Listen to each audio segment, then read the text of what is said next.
사랑의 아버지 하나님 감사드립니다.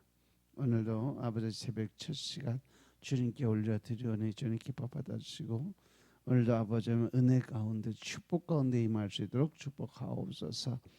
오직 성령 하나님 임재를 통해서 우리의 삶들이 완전히 변화되게 하시고 또한 아버지 우리의 모든 것이 새로운 삶으로 바뀔 수 있도록 주님이 축복하옵소서. 성령 오늘도 이곳에 임하여 주시고 우리 찬양과 기도 예배를 받아주시고 이곳에 나와서 고개를 숙인 주의 백성들 또한 아버지 각 가정에서 인터넷으로 예배를 드리는 귀한 주의 백성들 일일이 축복의 손으로 능력의 손으로 안수하여 주시고 이제 더 큰 하나님의 사랑을 나누고 베풀 수 있도록 주님이 축복하옵소서. 오늘도 부족한 정단에 섰습니다. 하나님께서 말씀으로 주시고 부족한 종의 입술을 열어 아버지를 증거할 수 있도록 축복하옵소서.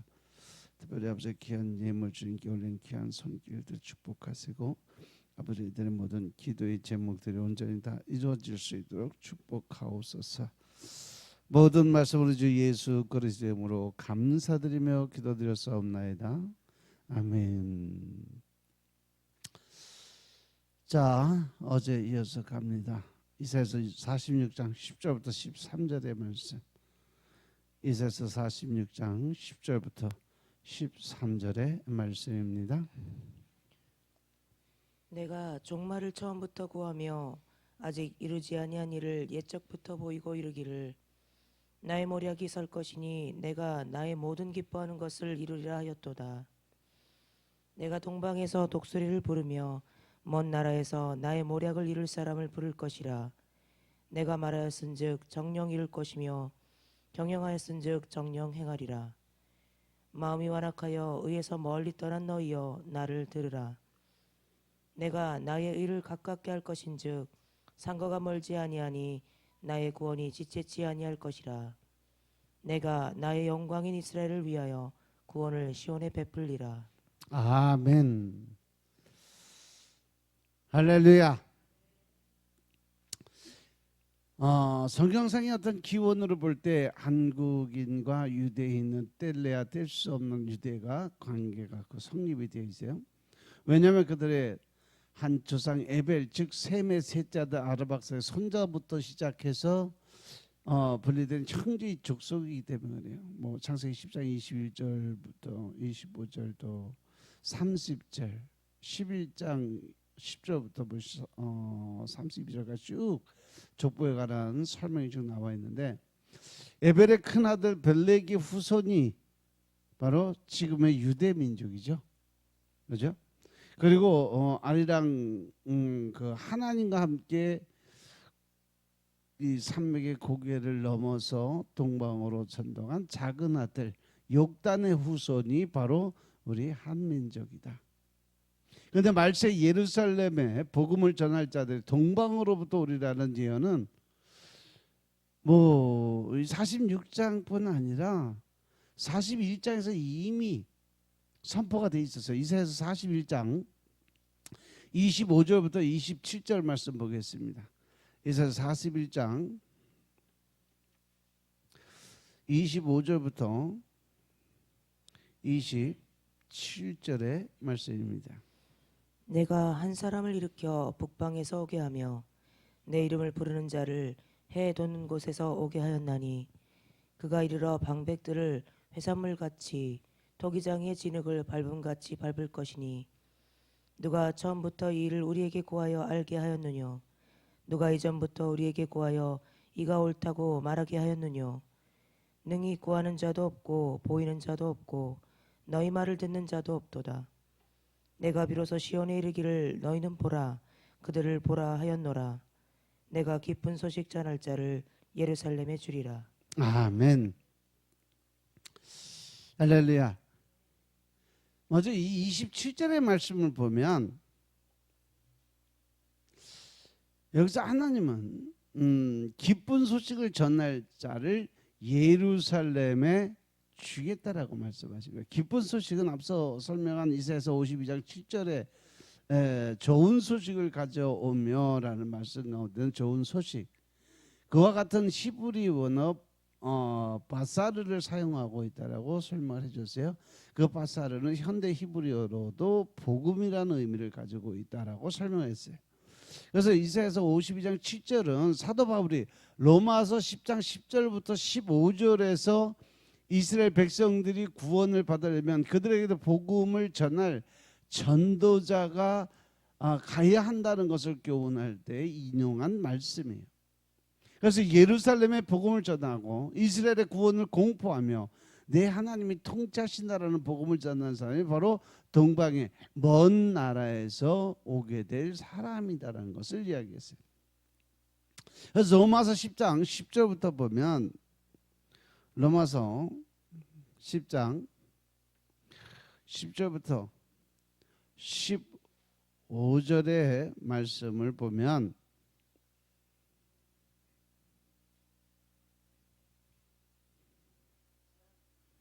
사람이 마음으로 믿어 의에 이르고 입으로 시인하여 구원에 이르느니라. 성경에 이르되 누구든지 저를 믿는 자는 부끄러움을 당하지 아니하리라 하니 유대인이나 헬라인이나 차별이 없음이라. 한 주께서 모든 사람의 주가 되사 저를 부르는 모든 사람에게 부여하시도다. 누구든지 주의 이름을 부르는 자는 구원을 얻으리라. 그런즉 저희가 믿지 아니하는 일을 어찌 부르리요? 듣지도 못한 일을 어찌 믿으리요? 전파하는 자가 없이 어찌 들으리요? 보내심을 받지 아니하였으면 어찌 전파하리요? 기록된 바 아름답도다 좋은 소식을 전하는 자들의 발이여함과 같으니라.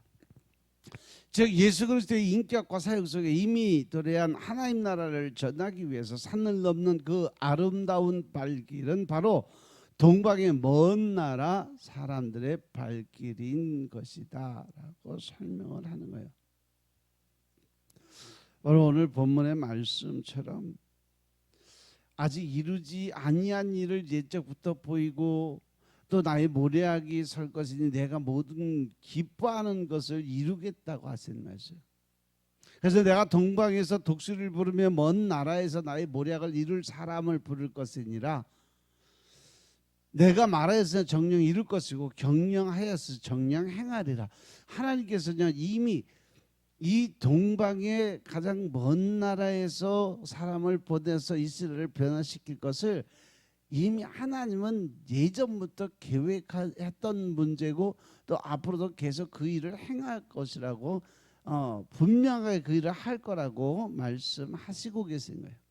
그 동방의 먼 나라는 물론 6단계 선민의 나라, 하나님의 감춰놓은 또 다른 선민, 바로 6단의 후손인 우리 대한민국 사람이라는 거죠. 이사야서 41장 25절에서 예루살렘의 복음을 전할 자들은 해돋는 곳, 즉 동방에서 갈 거라고 말씀을 하셨어요. 내가 북방에서 이렇게 그는 해돋는 곳에서 오리라. 그는 내 이름을 부를 것이고 그가 이르러 방백들을 회산물같이 토기장의 진흙을 밟음같이 밟을 것이다. 한글 개역성경은요 25절 첫 부분이 내가 한 사람을 이렇게 북방에서 오게 하며 내 이름을 부르는 자를 해돋는 곳에 오게 한다니로 번역되어 있지만 이 원문 쪽에 보면 북방에서 오게 하는 것이 아니라 북방에서 일으키며라고 돼 있어요. 즉 다시 말해서 우리나라에서 해석한 것은 북방에서 이렇게 오게 이렇게 부르는 입장이고 원래 이 원어적에서 보면 하나님께서 직접 이렇게 보내주는 그런 의미로 해석이 돼요. 그래서 25절에서 말하는 북방이란 과연 어딜까? 그것은 바로 하나님의 처소를 의미합니다. 시편 48편 2절에 보면 터가 높고 아름다워 온 세계가 즐거워하며 곧 큰 왕의 성 곧 북방에 있는 시온산이 그러하도다. 즉 시온산에 하나님이 거하시는 처소죠. 그래서 3절에 보면 하나님이 그 여러 궁 중에서 자기를 피난처로 알렸다.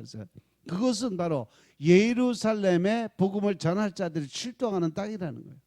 바로 이사야서 46장 11절에서 예언한 동방의 먼 나라 곧 극동의 한반도라는 거죠. 이것은 성경 해석의 가장 기본적인 원리, 성경을 가지고 성경을 해석하는 원리에 비추어 볼 때 의문의 여지가 없다는 거죠. 그래서 우리는 27절에 그들을 보라고 한 말씀에 있어서 그들이라는 것이 누구를 의미하는지 알 수가 있다는 거예요. 그들은 바로 아르락 민족 한국에서 출발하는 복음 전도자들인 것이다. 그런데 여기서 해돋는 곳에서 오는 자를 이 바사 이사야서 45장에 나오죠. 바사의 고레스로 보는 사람들이 많이 있어요. 이러한 견해는 고레스에 대해서 너무 모르는 사람들이 하는 얘기. 왜냐하면 고레스는 하나님의 이름을 부르는 사람이 아니었어요. 그는 이방인이었기 때문에. 25절에 해돋는 곳에 오는 자는 여호와의 이름을 부르는 자라고 분명히 기록을 해놨어요. 따라서 이 고레스가 조로아스터교의 신자예요. 여호와의 이름을 부르는 사람이 아니라는 거죠.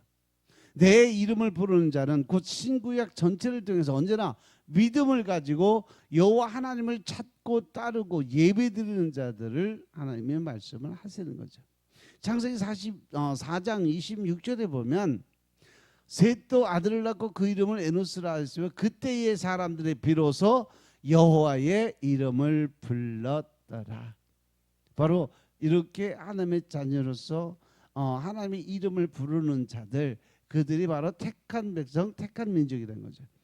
그런데 이사야서 64장 7절의 말씀처럼 주의 이름을 부르지 않는 자들은 주의 이름을 부르는 자가 없으면 스스로 분발하여 주를 붙잡는 자가 없사오나 이는 주께서 우리의 얼굴을 숨기시며 우리의 죄악을 인해서 우리로 소멸되게, 즉 다시 말해서 하나님의 이름을 부르고 하나님의 그 앞으로 나아가는 자들은 하나님이 택함을 받는 백성이 되지만 하나님의 이름을 부르지 않는, 즉 믿지 않는 이방인들은 다 소멸되어 없어지게 만드는 게 하나님의 뜻이고 계획이세요. 따라서 해돋는 곳에서 오는 자는 고레스가 될 수가 없었다는 결론이 나오죠. 따라서 오늘 이 말씀에 의도하는 해돋는 곳에서 오는 자는 하나님께서 말세에 예루살렘의 복음을 전하도록 동방의 먼 나라에서 보내시는 하나님의 백성, 택한 백성, 선민일 것이라는 거죠. 그리고 그는 이사야서 41장 25절의 말씀처럼 통치자를 마치 회반죽을 이김같이 토기장이가 진흙을 밟은 같이 할 것이다 라고 말씀하셨어요. 그 말씀의 의미가 뭐냐면 바로 동방에서 그 복음을 들고 오는 그 사람이 아주 강한 그러한 사람이고 군사적으로도 이스라엘을 도울 수 있는 능력을 가진 자라는 거죠. 사단의 어떤 한결같은 목표는 유대인을 이 땅에서 전멸시키고 이 이스라엘을 아예 없애버리는 것이 그들의 목표예요. 그래서 시편 83편 3절 4절을 보면 그들의 주의 백성을 치려하여 관계를 꾀하며 주께서 숨기신 자를 치려고 서로 의논하여 말하기를 가서 그들을 멸하여 다시 나라가 되지 못하게 하여 이스라엘의 이름으로 다시는 기억되지 못하게 하자 하나이다 라고 고백을 했어요. 만약 어떤 나라가 사단의 도구가 돼서 하나님이 구원하고자 하시는 이스라엘을 뭐 히틀러의 독일이나 후세인의 이라크처럼 멸절시키려고 애쓴다면 그 나라는 신적인 징벌이 불가피하게 될 것이다. 바로 그 악한 나라들은 하나님은 아르락 민족 이 대한민국의 군대를 동방에 보내서 철저히 심판하게 될 것이다. 여러분들은 여기서 또 한 번 희망을 가질 수가 있는 거예요. 앞으로 하나님이 이 대한민국을 어떻게 들었을 것인가, 또 하나님이 앞으로 이 대한민국에 이 숨겨놓은 또 하나의 선민을 어느 정도 들어 사용할 거냐, 이것을 말씀을 통해서 지금 우리에게 알려주시는 거예요. 우리 계시를 통해서 장차 통일 이 대한민국이 세계적으로 강대국으로 부상할 것이라는 사실을 알 수 있어요. 그죠? 그런데 이것이 그냥 흘러가는, 우리가 그냥 생각하는 그런 의미가 아니라 많은 사람들이 앞으로 이 대한민국이 엄청나게 발전하게 될 것이고 또 세계 초강대국으로 완전히 탈바꿈하고 변화될 것이라는 얘기는 많은 예언자들을 통해서도 많은 이 경제의 어떤 주관을 끌어가는 사람들의 입을 통해서 계속적으로 나오는 말이에요. 마지막 때 우리나라는요, 지명적 열방의 정의를 펴고 복음을 전하는 부국강민의 제사장의 나라가 될 것이다라는 얘기죠. 그리고 하나님께서 말세에 이스라엘 백성들을 구원하기 위해서 예루살렘에 복음을 전하도록 동방에서 보내실 백성은 여러 민족이 아니라 한 민족이라는 거예요. 이 말씀이 이사야서 55장 이 1절부터 9절의 말씀에 이미 예언이 되어 있습니다. 이사야서 55장 1절부터 9절 말씀 보겠습니다. 55장 1절부터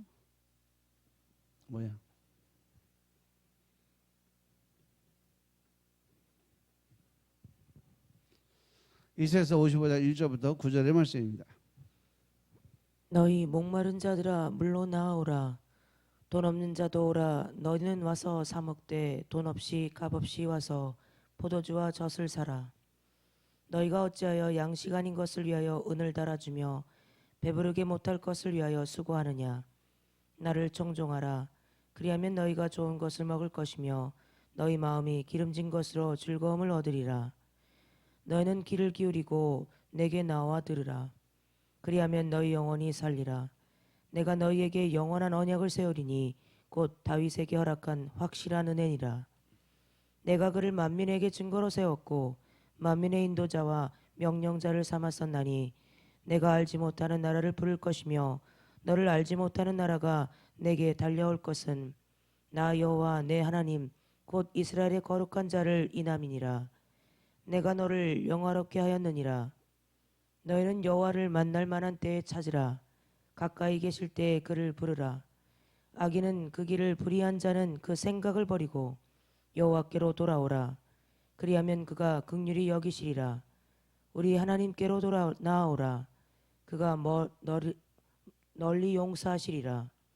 여호와의 말씀에 내 생각은 너희 생각과 다르며 내 길은 너희 길과 달라서 하늘이 땅보다 높음같이 내 길은 너희 길보다 높으며 내 생각은 너희 생각보다 높으니라. 아멘. 할렐루야. 여기서 1절 2절의 말씀을 보면 이스라엘 백성을 향해 하나님 앞으로 나와서 청종하라. 내 앞으로 와서 내 얘기를 들어라. 그것은 예수님께서 이미 너희 그 모든 죄값을 다 치렀으니까 너희들은 돈 없이 값 없이 와서 거저 구원을 받으라는 말씀이에요. 바로 1절의 말씀이.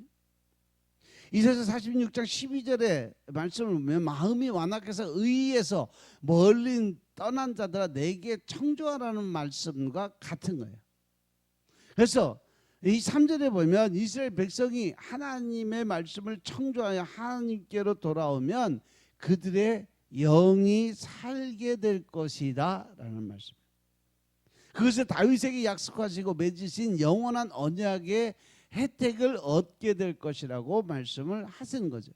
그러면 다윗에게 허락한 확실한 은혜와 영원한 언약이 무엇일까? 그것은 바로 예수 그리스도를 말씀하는 거고 예수님께서 그의 피로 이루신 새 언약의 말씀을 주시는 겁니다. 따라서 그것은 예수님의 초림과 그의 속죄 사역으로 이미 성취가 되어 있던 거죠. 그래서 그 예수님의 은혜를 받은 그 사람들이 어떻게 변화가 되느냐? 에스겔서 36장 24절부터 27절의 말씀에서 그 뜻이 나오게 되어 있습니다. 에스겔서 36장 24절부터 27절의 말씀을 보겠습니다. 내가 너희를 열국 중에서 취하여 내고 열국 중에서 모아 데리고 고토에 들어가서 맑은 물로 너희에게 뿌려서 너희로 정결케 하되 곧 너희 모든 더러운 것에서와 모든 우상을 섬김에서 너희를 정결케 할 것이며 또 새 영을 너희 속에 두고 새 마음을 너희에게 주되 너희 육신에서 굳은 마음을 제하고 부드러운 마음을 줄 것이며 또 내 신을 너희 속에 두어 너희로 내 율례를 행하게 하리니 너희가 내 규례를 지켜 행할지라. 아멘. 할렐루야. 바로 이 모든 것을 이루어가는 것은 무엇으로? 예수 그리스도의 보혈의 피로 우리를 깨끗하게 정결하게 씻김을 받게 되고, 그 죄사함을 이뤄서 우리가 죄인에서 의로움을 바뀌는 그 과정에서 하나님께서 우리에게 새 영, 새 마음, 그 마음을 다시 주시는데, 그 마음을 가진 자들이 마음의 변화가 일어나. 어떻게? 그 마음에 완악한 굳은 마음들이 다 없어지고 하나님의 말씀에 순종과 복종의 믿음을 가질 수 있는 부드러운 마음을 갖게 되는 그 역사가 일어나는 거죠. 그래서 27절에 보면 그렇게 변화된 사람들을 통해서 하나님의 무엇을 우리에게 부어주신다 그랬어요? 성령의 임재, 내 신을 너희 속에 두어서, 즉 성령님의 임재, 성령의 세례를 통해서 너희로 내 율례를 행하게 돼. 즉 우리가 하나님의 말씀에 순종하고 복종하는 그 모든 힘의 근원의 중심에 뭐가 있다? 성령의 일하심이 있어야 된다. 즉 성령님을 통하지 않은 것은 우리가 하나님을 알지도 못하고 하나님에 대해서 깨닫지도 못하고 하나님의 일을 드러낼 수도 없다는 거예요.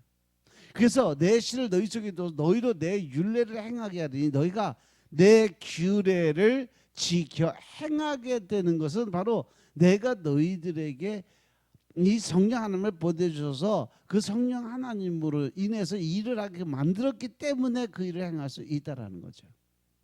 그런데 이러한 말씀들이 신약시대 예수님이 오시고 난 이후에 모든 것이 이루어진 다음에 하신 말씀이 아니라 예수님이 오시기 한 750년, 800년 전에 이미 하나님께서 말씀을 다 기록을 해놓으시고 나중에 지금 이 시대에 일어날 일들을 거의 한 3,000년 전에, 2,800년 전에 이미 하나님께서는 그 모든 것을 예언해 놓으셨다는 것을 여러분이 이 시간에 깨달으라는 거죠. 하나님의 말씀은 모든 것이 이루어지고 난 다음에 현실에서 이루어지는 것이 아니라 이미 이루어질 것을 미리 알고 우리에게 말씀을 주신 거예요. 단지 우리가 이 하나님의 신, 즉 성령님의 임재를 제대로 받아들이지 못하고 그 성령님이 알려준 걸 깨우치지 못해서 이 말씀을 해석을 못했기 때문에 이해를 못했던 부분들이라는 거죠. 아멘. 그래서 그것은 예수님의 초림과 그의 속죄 사역으로 이미 성취가 되어 있던 부분이라고 그랬어요. 다만 현재 유대인들이 마음이 완악해서 메시아 예수님을 배척하고 있음으로써 새 언약의 효과 밖에 있는 상황이다. 그러나 그들도 장차 예수님 앞으로 돌아와 구원을 받으면 그 영원한 언약의 자비를 얻게 될 것이다. 그것을 위해서 내가 지금 너희들을 놓고 준비하고 또한 숨겨놓은 또 하나의 선민을 통해서 너희를 변화시키려고 난 이미 몇천 년 전부터 준비하고 있었던 사실을 너희들이 기억하고 깨달으라는 거예요. 그리고 4절에서 말씀하시는 그는 세상의 명령자와 인도자가 되시는 메시아를 의미합니다. 그런데 이 5절에 보면 굉장히 중요한 말씀이 예언이 되어 있습니다. 이사야서 55장 9절, 이 9절의 말씀을 보면 하늘이 4절을 보면 내가 그를 만민에게 증거로 세웠고 만민의 인도자와 명령자를 삼았다. 그는 세상의 명령자와 인도자가 되시는 메시아 예수 그리스도를 의미한다. 그런데 이 5절에서 굉장히 중요한 말씀이 예언이 되어 있다. 그것은 이스라엘을 다윗의 언약의 성취자이신 예수 그리스도의 은혜 안으로 들어오게 만드는 하나님의 구체적인 계획이 그 안에 들어 있습니다. 내가 알지 못하는 나라를 부를 것이며 바로 동방의 먼 나라에서 내가 사람을 보낼 것이고 너를 알지 못하는 나라가 내게 달려올 것은 나 여호와 내 하나님 곧 이스라엘의 거룩한 자를 인함이니라. 아멘. 그래서 내가 너를 영화롭게 해 주겠다는 하나님의 구체적인 계획을 말씀하셨어요. 내가 알지 못하는 그 한 나라, 그것을 부를 것이요 너를 알지 못하는 한 나라가 내게 달려올 것은 나 여호와 내 하나님 곧 이스라엘의 거룩한 자를 인함이다. 내가 너를 영화롭게 만들어놨다. 이 구절이 바로 이사야서 41장 25절부터 27절, 46장 10절부터 13절, 52장 7절과 병행 구절이에요. 다 똑같은 말씀들을 계속 반복적으로 말씀을 주세요. 하나님께서는 이스라엘 백성들을 구원하시기 위해서 한 민족을 사용한다는 것입니다.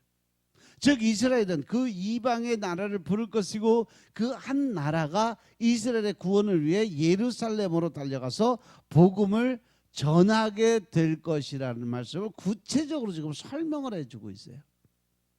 이 구절 가운데 있는 나라라는 말은 한글 개역 성경에는 그냥 나라로 번역되어 있어서 단서 어떤 복수의 개념이 애매하지만 히브리 원문에는 복수형인 고임이 아니라 단수형의 단어 이 한 나라로 번역을 하는 게 아주 정확하게 의미가 되어 있습니다. 그 나라가 어떤 나라를 말하는 거냐? 바로 그 나라는 동방의 가장 먼 나라에서 올 사람.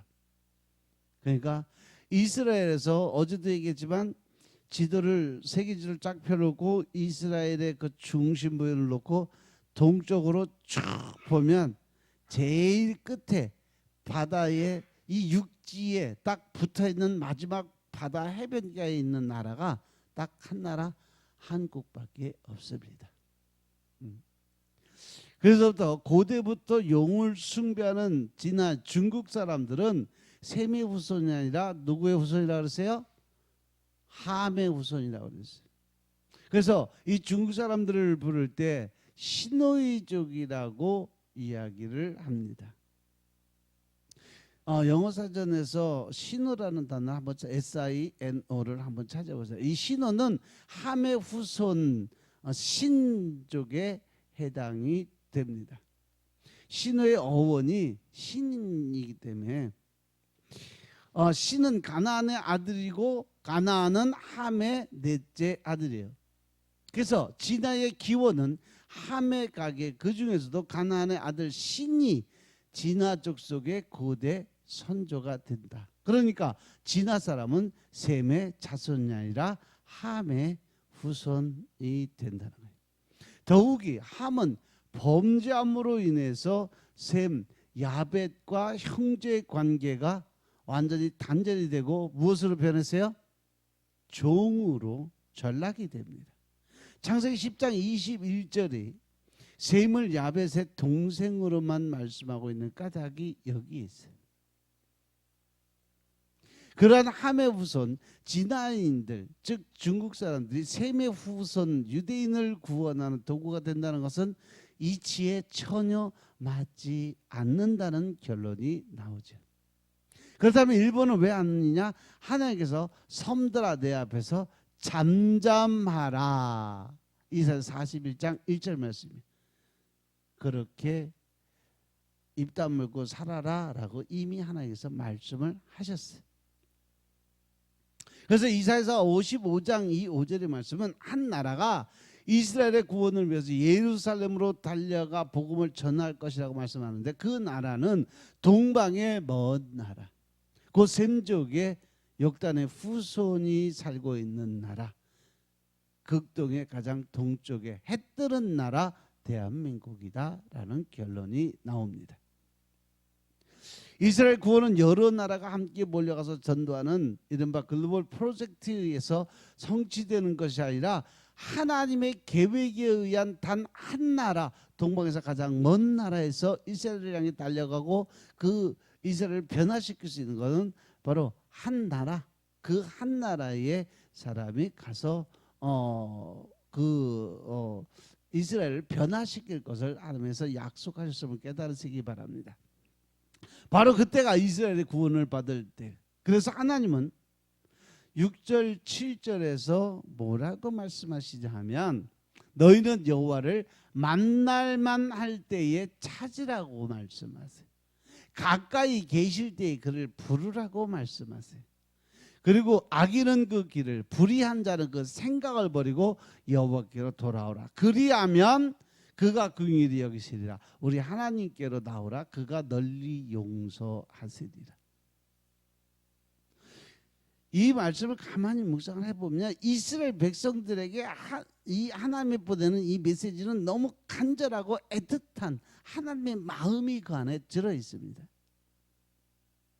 그런데 그것이 유대 이스라엘 백성들에게만 하는 말씀이냐? 아니죠. 지금 이 시대에도 하나님을 믿고 하나님에 들어왔음에도 불구하고 그 하나님을 떠나는 사람들, 또 때에 따라서는요, 말로는 입술로는 하나님을 믿는다고 하면서 그 마음의 중심에는 이 성령, 즉 하나님이 부어주신 신의 그 성령의 임재가 없는, 성령의 세례를 받지 못한 하나님의 백성들을 향한 그 하나님의 애통하고 비통한 그 마음이 그 안에 들어있음을 믿으시기 바랍니다. 아멘. 그래서 이 5절 6절의 말씀은 다음 시간에 설명을 이어가겠습니다. 이사야서 55장 말씀 자체가요, 이 땅에 오실 메시아를 하나님이 나타내시면서 또 하나님의 백성들, 즉 선민들을 구원하기 위한 하나님의 뜻이 그 안에 들어있고, 또 더 나아가서 더 깊은 의미로 들어가면 하나님을 만나는 방법에 대해서 아주 세밀하게 하나님의 그 애틋한 마음들을 기록해 놓은 게 이사야서 55장의 말씀이에요. 그것도 인간이 가지고 있는 생각과 하나님의 생각이 틀리다는 부분을 전적으로 정확하게 팩트로 집어서 하나님이 딱 정리를 해놓으신 말씀이 이사야서 55장의 말씀이에요. 그래서 이사야서 55장의 말씀을 여러분들 깊이 묵상하시고 그 하나님의 마음을 느낄 수 있는 그 상태가 될 때 여러분들은 바로 성령의 임재를 느끼고 그 하나님과 동행할 수 있는 삶이 길이 열린다는 거 명심하시기 바랍니다. 기도드리겠습니다. 아버지 하나님 감사드립니다.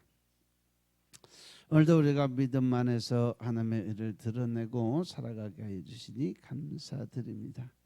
늘 신령과 진정 안에서 우리가 주님의 뜻을 이루고 나아갈 수 있도록 축복하시고 성령 하나님의 일하심이 이곳을 통해서 아버지 하나님의 의를 드러내며 또한 주님의 말씀에 순종과 복종의 믿음을 가질 수 있도록 주님이 주시는 성령의 세례의 그 마음들이, 그 능력이, 그 권세가 오늘도 우리에게 임하게 하옵소서. 이제 더 큰 하나님의 사랑을 나누고 베푸는 하나님의 군사들 다 될 수 있도록 축복하옵소서. 오늘 하루도 우리가 먹든지 마시든 무엇이든지 다 주님의 영광을 위해서 살아갈 수 있도록 축복하옵소서.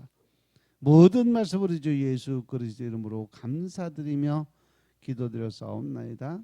아멘.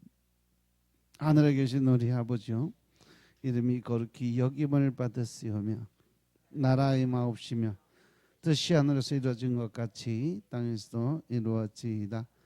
오늘날 우리에게 일용할 양식을 주옵시고 우리가 우리에게 죄 지은 자를 세준 것 같이 우리 죄를 사해 주옵시고 우리를 시험지 말게 하옵시며 다만 악에서 구하옵소서. 대개 나라와 권세와 영광이 아버지께 영원히 쌓옵나이다. 아멘.